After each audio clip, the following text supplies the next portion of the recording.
Fala nação, estamos de volta aqui no Diário Celeste. Se você não conhece o nosso canal, esse aqui é o Diário Celeste, né? Um portal de notícias sobre o Cruzeiro. Hoje a gente vai falar um pouquinho das oportunidades que o Cruzeiro não vem dando para muitos atletas da base, né? Que poderiam já estar recebendo algumas oportunidades. A gente sabe que tem até alguns atletas da base integrados ao elenco profissional do Cruzeiro neste momento. A gente vai também falar desses jogadores, dos números de jogos. Mas vamos citar aqui alguns jogadores que vêm tendo bom desempenho no sub-20 do Cruzeiro, né? E poderiam ser aproveitados talvez pelo Zé Ricardo nesse momento, que o Cruzeiro tem alguns jogadores não rendendo, né, positivamente dentro do elenco do Cruzeiro profissional.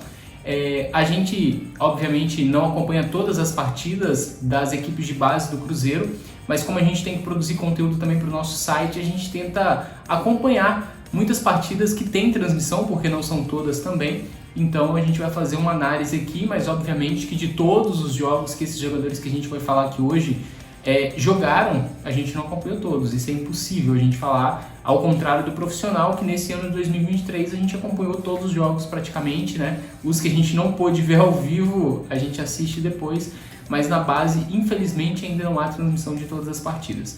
A gente começa falando de um jogador bastante conhecido da equipe sub-20 do Cruzeiro, que recentemente também esteve na equipe sub-17, né? Que é o Guimeiro. O Guimeiro completou 18 anos, ou seja, agora ele só pode atuar pela equipe sub-20, não mais pela sub-17. É um jogador muito conhecido no sub-17 por grande tempo, atuou com a camisa 10, né? É um jogador que é muito versátil no meio de campo do Cruzeiro, nesse sub-20, como ele acabou de subir também recentemente, né? Ele não vem sendo titular absoluto, mas ele entra sempre, né? Um jogador muito participativo nessa equipe de base do Cruzeiro, já disputou aí muitos jogos, ele vem se destacando exatamente pela versatilidade, também pela participação ofensiva nessa equipe comandada pelo Fernando Seabra. Inclusive ele jogou agora na final do Campeonato Mineiro contra o Coimbra, né, entrando ali já na reta final da partida. Então é um jogador que a gente sempre fica de olho. A torcida do Cruzeiro conhece muito o Guimeira, e uma curiosidade só para falar é que o Stênio, que está nesse momento no profissional ali, tem um relacionamento com a irmã do Guimeira. Então em algumas entrevistas o Stênio também já citou isso, né, esse fato curioso. Então é um jogador bastante conhecido na torcida do Cruzeiro, que a torcida tem uma grande expectativa sobre esse jogador.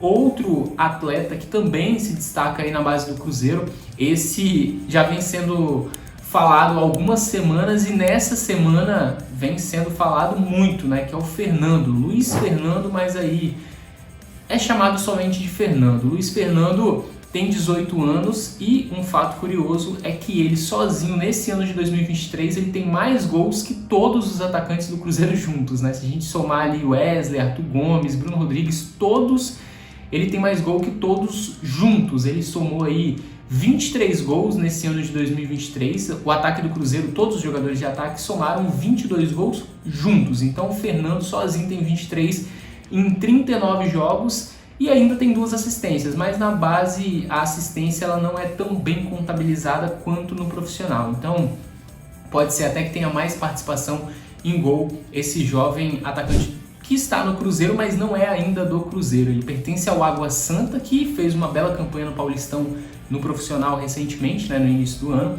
E o Cruzeiro deve adquirir, né, os direitos econômicos deste jogador. Inclusive, eu acho que hoje ou ontem, o Jorge Nicola noticiou isso, que o Cruzeiro já vem negociando com a Água Santa para adquirir os direitos econômicos do Fernando, né? Tem essa opção de compra durante esse contrato de empréstimo. Se eu não estou enganado, esse valor é de 600 ou 650 mil reais para o Cruzeiro comprar em definitivo o jogador.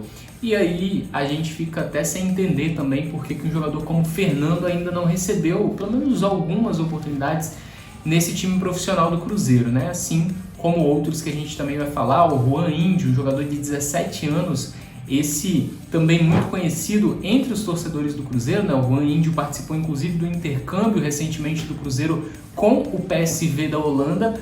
E o Juan Índio, um jogador que, como a gente disse, tem 17 anos, ele ainda fica ali sendo utilizado tanto pelo Sub-17 quanto pelo Sub-20. Nesse ano de 2023 ele tem 17 gols em 35 jogos e é um jogador muito bom tecnicamente, né? Um jogador que marca muitos gols e que vem chamando bastante atenção na base do Cruzeiro, e a torcida inclusive já pede muitas vezes o Juan Índio na equipe profissional do Cruzeiro, pelo menos para ser testado desde a época do Pepa, né, e agora também com o Zé Ricardo. Outro jogador que se chama João Wellington, né, mas é conhecido como Japa, esse também é meio de campo, um jogador também muito versátil, e esse demonstra ter muita qualidade também nessa equipe sub-20 do Cruzeiro. O João Wellington, o Japa, disputou 37 jogos e marcou 8 gols, então também tem uma participação ofensiva muito importante nessa equipe sub-20 do Cruzeiro.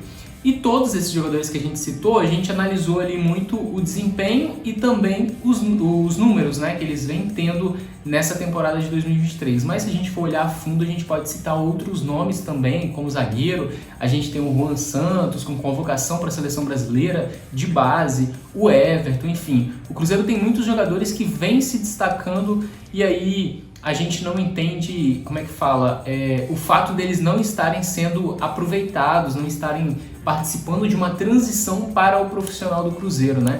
Hoje no profissional a gente tem poucos atletas da base sendo utilizados, e se a gente for olhar jogadores que foram promovidos para o profissional nesse ano de 2023, praticamente não tem, né? O Robert recebeu 3 oportunidades, mas também já sumiu das convocações do Cruzeiro.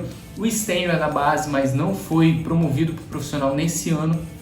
E tem também ali, como a gente sabe, o Ian Lucas, que surgiu no início desse ano com o Paulo Pessolano, foi utilizado também, mesmo que pouco, pelo Pepa e agora até pelo próprio Zé Ricardo, né? E tem o Kaique também, que é um lateral esse também bastante conhecido e não foi promovido nesse ano de 2023.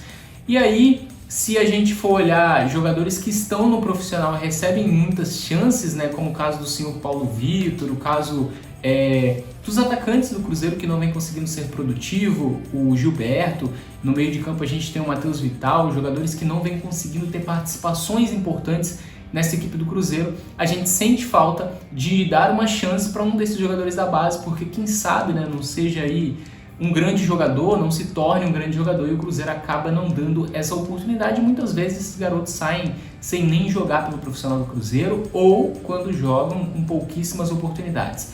Então, acho que nesse momento do Cruzeiro aí é uma crítica grande da torcida, e uma crítica que a gente faz também é essa não utilização da base, né? O Pepa esteve aqui recentemente, comandou a gente por muitos jogos e basicamente não usou a base.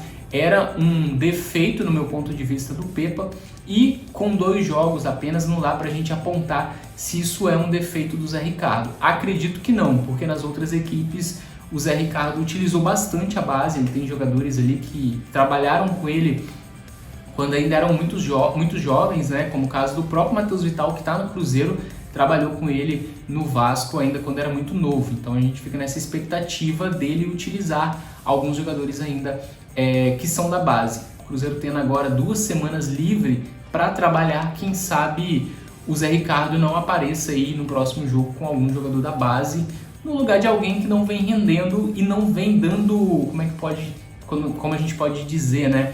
Não dá ao torcedor uma esperança quando entra em campo, como o caso do Paulo Vitor. O Paulo Vitor é um jogador que, quando o treinador chama ele no segundo tempo e coloca, o torcedor não fica animado, porque sabe que dali dificilmente vai sair alguma coisa. Então é mais vantajoso talvez você dar uma oportunidade para um garoto da base, que quem sabe pode render algo bem interessante, né? Então a gente fica na expectativa disso acontecer já nesse jogo contra o Cuiabá, já que o Zé Ricardo está tendo muitos dias para trabalhar. E detalhe, né? No profissional ali, no treino, no dia a dia, muitos jogadores do Sub-20 e também do Sub-17 participam das atividades do Cruzeiro, já que agora, depois da chegada da SAF, um ponto positivo é essa integração, né? Os jogadores do Sub-17 e Sub-20 estão diariamente na Toca da Raposa 2 e também participam ali de atividades junto com o profissional. Então esse foi o nosso vídeo de hoje, espero que você tenha gostado. Eu, Diego Salazar, estamos reativando o nosso canal aqui no YouTube depois de um longo tempo. Não vou prometer vídeo todos os dias porque não dá, né? Por enquanto a gente ainda não tem pernas para isso, mas vou tentar ser mais ativo aqui com vocês. Então, se você gostou do vídeo, se inscreva, não esqueça de acessar o diarioceleste.com.br, que lá você acompanha todas as notícias do Cruzeiro. Então deixa o gostei, se inscreva aí e siga acompanhando a gente aqui com vídeos frequentemente sobre o nosso Cruzeirão. Até a próxima!